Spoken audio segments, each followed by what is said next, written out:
Arrancamos este análisis poniendo sobre la mesa una de las paranojas más increíbles y la verdad más alarmantes de nuestra época, y es que resulta fascinante, en el peor de los sentidos, ver cómo se está produciendo un aumento histórico y absolutamente masivo del gasto militar a nivel mundial justo en el preciso instante en el que nuestro planeta se enfrenta a una crisis medioambiental sin ningún tipo de precedente.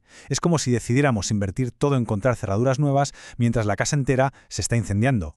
Para no perdernos, vamos a seguir una ruta muy clara de 6 puntos. Empezaremos explorando el espejismo de la seguridad, pasaremos al choque frontal entre el gasto militar y el desarrollo, nos detendremos a observar un oasis biológico bajo amenaza, analizaremos el coste ecológico real del militarismo, descubriremos qué es la ingeniería de la paz y, para cerrar, pondremos la vista en un inminente cambio de paradigma marcado para el 2026. Punto número 1. El espejismo de la seguridad. Fijaos bien en el núcleo del problema, porque Antonio Guterres, el secretario general de la ONU, da en el clavo con una advertencia brutal. Nos dice que bombear más y más dinero a la inversión militar no nos está trayendo más paz. ¿Qué va? Al revés, lo que está haciendo es poner en un peligro tremendo un futuro que debería ser sostenible y compartido para toda la humanidad. Nos están vendiendo una falsa sensación de protección. Y es que aquí chocan dos mundos, dos formas totalmente opuestas de entender lo que significa estar a salvo. Por un lado tenemos la clásica seguridad militar, que básicamente vive obsesionada con levantar muros, militarizar fronteras y amenazar con armas. Y por otro, empieza a abrirse paso la seguridad humana, que pone el foco en lo que de verdad importa: cubrir las necesidades básicas de la gente, garantizar los derechos humanos y crear una resiliencia real frente al clima. La pregunta es evidente: ¿de qué nos sirven tantos muros si no tenemos agua o alimentos? Vamos con el segundo bloque: gasto militar frente a desarrollo. Si analizamos los números fríamente, hay cifras que directamente marean. En 2024, el gasto militar mundial ha tocado techo, alcanzando un récord histórico absoluto de 2,7 billones de dólares, billones con B.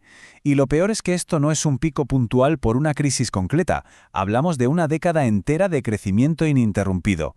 El grifo de la inversión bélica lleva años abierto al máximo.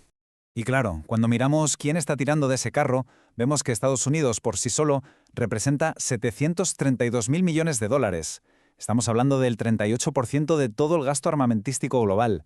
Es un dato fundamental porque ilustra a la perfección el tremendo contraste que hay entre esta inmensa lluvia de millones para armamento y la carencia casi total de recursos para garantizar esa seguridad humana de la que hablábamos antes. Porque la ironía es colosal. Justo al lado de esos presupuestos militares totalmente hipertrofiados, nos damos de bruces con un agujero, un déficit, de 4 billones de dólares, que es lo que el mundo necesita para poder alcanzar los objetivos de desarrollo sostenible de la ONU. Financiamos la maquinaria de guerra sin pestañear, pero luego resulta que no hay dinero en la caja para erradicar el hambre o mejorar la educación. Para entender la magnitud de este desajuste, los datos del Centre Dellas son cristalinos y nos muestran un sistema totalmente desequilibrado. Fijaos, poco más de un tercio de la población mundial controla ni más ni menos que el 82% del gasto militar, y de paso nos deja como regalo el 67% de las emisiones globales de CO2. Es decir, una minoría está sosteniendo un modelo bélico y contaminante, pero la factura, tanto económica como climática, la acabamos pagando todos. Y esto nos lleva al tercer punto: el oasis bajo amenaza. Vamos a hacer zoom en México, un lugar que hoy por hoy es un auténtico refugio de biodiversidad asediado por las presiones geopolíticas. Para ponerle cara a este oasis, hablemos de la abeja melipona. Es una especie fascinante, nativa de América, sin aguijón, que ya era sagrada para los mayas. Resulta que esta pequeña abeja utiliza una técnica loquísima llamada polinización por vibración, que es absolutamente vital para sostener cultivos enteros de café y aguacate. Pues bien, esta guardiana de la biodiversidad mexicana se encuentra hoy profundamente amenazada por la deforestación, arrinconada por modelos económicos que arrasan con todo a su paso. Y ojo, que no es solo una pena ecológica por perder un insecto milenario. La ciencia nos advierte de que, si polinizadores clave como la abeja melipona se extinguen, el efecto dominó es brutal. Tanto que podría frenar en seco hasta el 80% de los objetivos de desarrollo sostenible relacionados con la pobreza, el hambre y el clima. Sin esa biodiversidad, la seguridad alimentaria se desploma y la pobreza se vuelve prácticamente irreversible. Pasemos al cuarto punto: el coste ecológico del militarismo. Estamos hartos de escuchar discursos que nos pintan el cambio climático como un multiplicador de amenazas, casi como una excusa perfecta para blindar más las fronteras y comprar más tanques. Pero la realidad y las investigaciones por la paz demuestran justo lo contrario. Es el propio aparato militar, con todas sus macrooperaciones y su sed infinita de recursos, el que está actuando como motor principal de este colapso medioambiental. Si nos vamos a los datos concretos, la huella es asombrosa. Los ejércitos globales generan del 5 al 6% de todas las emisiones de carbono del mundo. Para que nos hagamos una idea, solo las Fuerzas Armadas de Estados Unidos consumen más petróleo y emiten más gases en su día a día que muchos países enteros de tamaño medio. Básicamente, el expansionismo militar es un adicto empedernido a la extracción de combustibles fósiles. A pesar de toda esta inercia oscura, el histórico Manifiesto de Sevilla, avalado por la UNESCO, pone freno a la desesperanza con una frase brillante. Nos dice que es científicamente incorrecto afirmar que estamos programados para hacer la guerra. La guerra no está en nuestro ADN, es un invento pura y estrictamente humano. Y oye, si la hemos inventado nosotros, eso significa que tenemos todo el poder para desinventarla y elegir un camino pacífico. Y así aterrizamos en el quinto punto, la ingeniería de la paz. A raíz de ese cambio de mentalidad, nace este concepto espectacular de la ingeniería de la paz.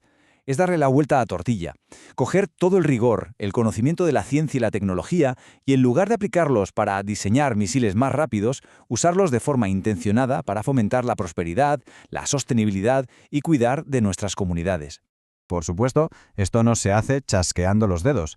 Requiere transformar la manera en la que enseñamos ingeniería, cruzándola irremediablemente con las ciencias sociales para entender el contexto humano. Y, lo más importante, exige diseñar soluciones que nazcan desde abajo, empujadas y lideradas por la propia comunidad, adaptándose a los problemas reales de cada territorio. Y no son solo teorías al aire, hay ejemplos reales. En el ámbito local tenemos iniciativas interesantísimas como la Nueva Escuela Mexicana, un marco que nos demuestra cómo esa cultura de paz puede integrarse en el día a día del colegio. Se trata de enseñar desde que somos pequeños habilidades socioemocionales y derechos humanos para aprender a desactivar la violencia desde la raíz, en las propias aulas. Sexto y último punto de nuestro recorrido. 2026. El cambio de paradigma. Entramos en una auténtica carrera contra el reloj. Partimos de ese gasto récord de 2024, pero el investigador David Adams plantea que 2026 podría ser el punto crítico en el que las contradicciones del sistema revienten, forzando un salto hacia una cultura de paz.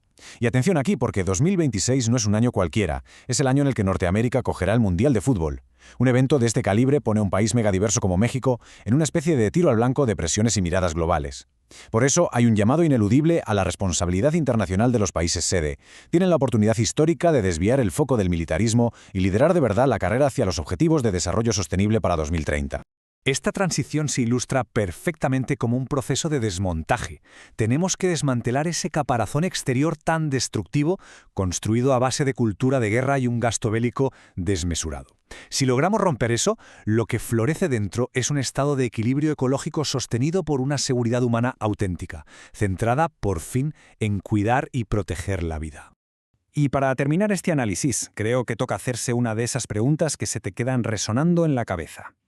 Si resulta que nosotros, los seres humanos, hemos sido capaces de inventar, de financiar y de perfeccionar durante siglos una maquinaria de guerra tan increíblemente compleja, ¿qué barrera real, qué impedimento insalvable existe para que no dediquemos exactamente ese mismo ingenio y esos mismos recursos a diseñar, de una vez por todas, una cultura de paz definitiva?